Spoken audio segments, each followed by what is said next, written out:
እኔም ካሁኑ ወዲያ ሌላ መች ያምረኛል ፍቅር ብሎ ጣጣ ባንተ ወጥቶልኛል። ሄሉሻዬ የኔ ቆንጆ ማለት ነው። ተናፍቀሻል፣ የእውነት ተናፍቀሻል። በዚህ አጋጣሚ ቤተሰቦች ሄሉዬ ለ2 ወር ወደ ዩቱብ ቻናሏ እንደማትመጣ ከትናንት ወዲያ ሉል ቪዲዮ ላይ ሲያወራ ሰምቸው ነበረና አረ ከባድ ነው እንዴ! ቤተሰቦቿ በጣም ናፍቀዋታል። እኔ ራሱ የእውነቴን ነው የምላችሁና ሄሉሻዬ ያም ሄደ ያም መጣ የኔ ውድ ቻናልሽንማ መስራት አለብሽ። በቃ ጠንካራ ጀግና ሴት ሆነሽ የድሯን ሄሉዬን ሆነሽ ነው ማየት የምንፈልገው የኔ ውድ ማለት ነው። ምክንያቱም በነገራችን ላይ ቤተሰቦች ሄሉሻዬ መጨረሻዋ በጣም እንደሚያምር እርግጠኛ ሆኜ ነው የምነግራችሁ። እግዚአብሔርን ነው የምላችሁ። ለመሰላችሁ በጣም የተገፋ ሰው መጨረሻው እንደሚያምር ታውቃላችሁ። በጣም የተገፋ ሰው መጨረሻውን ታዲያ የሚያሳምረው ሰው አይደለም፣ እግዚአብሔር ነው መጨረሻውን ያ ሰው የሚያሳምረውና ሄሉሻዬ የኔ ውድ እርግጠኛ ነኝ አንቺ መጨረሻሽ ያምራል።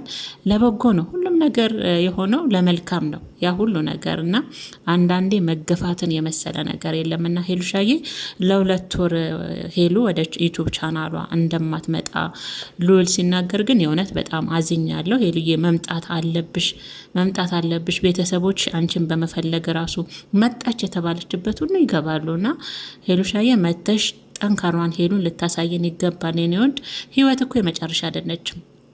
ህይወት እስትንፋስ እስካለች ድረስ የመጨረሻ አይደለችም ሄሉዬ። ህይወት ይቀጥላል። ምናልባት አንዳንዴ ከኛ አጠገብ ማይሆነንን ሰው እግዚአብሔር ያርቅልናል የተሻለ ነገር ሲያዘጋጅልን ነውና እርግጠኛ ነኝ እግዚአብሔር ደግሞ ላንቺ ሊክስሽ የልብሽን የዋህነት ያንን አፍቃሪ የሚመስለውን የሚወድሽ ወዳጆች ደግሞ ያው ሄሉሻዬ ማለት እርግብ ናት፣ እንደ እርግብ የዋህ ናት እያሉሽ ነበር አይደል? ስለዛ ያንን የዋህና ንጹህ እንደ እርግብ ንጹህ የሆነውን የዋህ የሆነውን ልብሽን እግዚአብሔር ይክስሻልና መጠንከር ነው ያለብሽ ሄሉዬ። አንቺ እኮ ለምትወጁ ሰው ብቻ አይደለም መኖር ያለብሽ የኔ ቆንጆ፣ አንቺን ለሚወዱሽ ሰው መኖር አለብሽ ብዬ ነው የማስበው። ቤተሰቦችሽ፣ አባትሽ እንደዛ እንዳይን ብሌ ናቸው የሚያዩሽ አባትሽ፣ ወንድሞችሽ፣ እናትሽ እነዛን የመሰሉ ሸበላ እናቶችሽ አልኩኝ።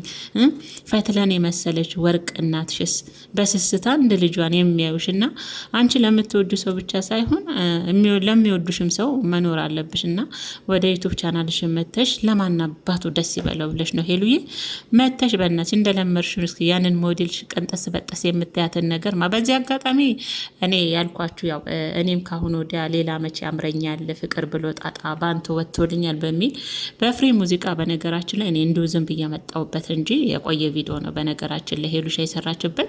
ቲክቶክ ላይም ዩቱብ ላይም የለችም፣ በነገራችን ላይ የለችም፣ ጠፍታለች። ሄሉሻዬ ተናፍቀሻል፣ ነይልን። የሚወዱሽ የሚያከብሩሽ አንቺን በጉጉት የሚጠብቁሽ ሁሉ ሄሉ ምን ላይ ደረሰች? በነገራችን ላይ ሄሉ ምን ያህል የሚጨነቅልሽ ሰው እንዳለሽ ነው ያየሁትና የእውነት እድለኛ ነሽ። ስልኳን ሁሉ የምታውቂ የሚሉ ልጆች አሉና እግዚአብሔርን እኔ አንዳንድ እህቶቼ ስልኳን ታውቂያለሽ ምትክዬ የምትሏላችሁ እግዚአብሔርን የሄሉን ስልክ አላውቅምና እውነት ስልኳን ባቅ ደስ ይለኛል። እንዲያውን እንዲህ ያለችበትን ሁኔታ ራሱ ደውሎ መጠየቅ እንደ እህት ራሱ አለሁልሽ እኔ ወንድምሽ አለሁልሽ እኔ እህትሽ ማለት ራሱ ቀላል ነገር አይደለም ይሄ ቃል ማለት ነውና ሄሉሻዬ እባክሽን ወደ ዩቲዩብ ቻናልሽ ተመለሽልን። 2 ወር የምንጠብቅበት እኛ በምን አግኝተንሽ ደግሞ የሚገርማችሁ ነገር በቲክቶክ እንኳን ብትኖር በዩቲዩብ ባታዩት አይ በቲክቶክ አለሽ ብላችሁ ያለችበትም ነገር ትረዱ ነበረና በቲክቶክም በዩቲዩብም ነው ሄሉሻ እንግዲህ የጠፋችሁ። 2 ወር ደግሞ ቀላል አይደለም። ሄሉሻዬ ነይልኝ የኔ ውድ ተናፍቀሻል። በዚህ አጋጣሚ እስቲ ሄሉዬን 2000 ብታስገቧት ስታዩት አላችሁ አይደል? ግን ለምንድን ነው ሰብስክራይብ ማታረጓት? እግዚአብሔርን ነው የምላችሁ። ቻናሏን ታላችሁ ግን ሰብስክራይብ አታደረጓትም። ሄሉ እኮ በራሷ አይዲያ የምትመጣ ምርጥ ልጅ ናት። አትኮርጁም እኮ አይዲያ ታውቃላችሁ። ከድሮ ጀምሮ ከናቲ ጋር ራሱ ፕራንክ ስትሰራ በራሷ ኬት ራሱ እንደምታመጣው ግራ እስከምትጋቡ ዘና ፈታ የሚያረጋችሁ የሚያስቃችሁ ነገር ይዛ የምትመጣው በራሷ ነውና መቼም የኛ ሰው ያው የተኮረጀ ነገር ሲሆን ነው የምንወደውና ለምንድነው 200,000 የማታስገቧት ሄሉሻዬን? እቺን የመሰለች ምርጥ ልጅ የእውነት ቤተሰብ ለምንድነው ማታደርጓት? ካያችሁ ቪዲዮዋን ለምንድነው ማታደርጓት? ቅመሞችዬ የእውነት እናንተ ናችሁ አይደል ለብዙ ሰው ማደግ ምክንያት። ሄሉሻዬንም በቃ 200 አስገቧት፣ የእውነት አስገቧት፣ አይከፈልበትም።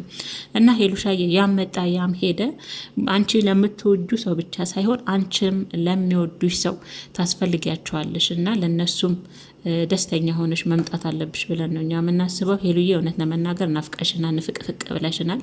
እኔም ድምፅ ሆኜ እንግዲህ ለብዙዎቹ ለሚወዱሽ ወዳጆችሽ ድምፅ እየሆንኩ ነው። ቤተሰቦች በቃ ላይክ አድርጉ። ሄሉዬ በአዲስ ነገር እንደምትመጣ 2 ወር እንደማትፈጅ ተስፋ እናደርጋለን። አረ 2 ወር የማይሆን